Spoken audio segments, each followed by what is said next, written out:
నమస్తే అందరికీ. నేనైతే ఈరోజు మన ఛానల్లో సింపుల్గా మీల్ మేకర్ రైస్ని ఎలా ప్రిపేర్ చేసుకోవాలో చూపించబోతున్నా. కార్తీక మాసం కాబట్టి నో నాన్ వెజ్. అలాంటి ఫ్లేవర్ వచ్చేలా ఈ మీల్ మేకర్ రైస్ని ట్రై చేసా. స్టవ్ పైన ఒక గిన్నెని పెట్టుకొని వాటర్ వేసుకొని అవి బాయిలింగ్ వచ్చేంత వరకు మరిగించుకొని దానిలోకి ఈ మీల్ మేకర్ని వేసుకొని ఒక 5 నిమిషాలు ఉడికించుకొని తర్వాత చల్లనీటిలో వేసుకొని వాటర్ మొత్తాన్ని బాగా స్క్వీజ్ చేసుకొని తీసుకొని పక్కన ఒక ప్లేట్లోకి పెట్టేసుకోవాలి. తర్వాత తాలింపు కోసం పచ్చిమిర్చి, కరివేపాకు, జీడిపప్పు, అల్లం వెల్లుల్లి పేస్ట్, కొత్తిమీర పక్కన పెట్టుకోవాలి.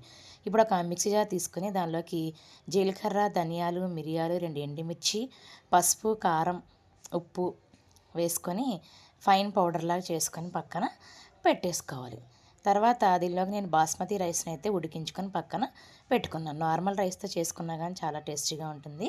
నేనైతే బాస్మతి రైస్ని ఉడికించుకొని పక్కన పెట్టుకున్నాను. తర్వాత స్టవ్ పైన ఒక పెద్ద కడాయిని పెట్టుకొని దానిలోకి ఆయిల్ వేసుకొని కొంచెం జీలకర్ర, మనం ముందుగా రెడీ చేసి పెట్టుకున్న జీడిపప్పు, కరివేపాకు, పచ్చిమిర్చి, అల్లం వెల్లుల్లి పేస్టు, మిక్సీ పట్టుకున్న పౌడర్ని వేసుకొని బాగా కలుపుకొని ఆ తర్వాత ముందుగానే ఉడికించుకున్న మీల్ మేకర్ని వేసి కొంచెం గరం మసాలా వేసుకొని ఈ ఉడికించిన రైస్ని అందులో వేసుకొని కొత్తిమీర జల్లుకొని కలుపుకుంటే వేడి వేడి soya rice or meal maker rice అనేది రెడీ అయిపోతుంది. ఉట్టిగా అయినా చాలా అంటే చాలా టేస్టీగా ఉంది. నేనైతే ఇక్కడ పన్నీర్ కర్రీతో ఈ మీల్ మేకర్ రైస్ని సర్వ్ చేశాను. ఒకసారి మీరు కూడా ట్రై చేయండి. అలానే please like, share, subscribe to my channel. Thank you for watching this video.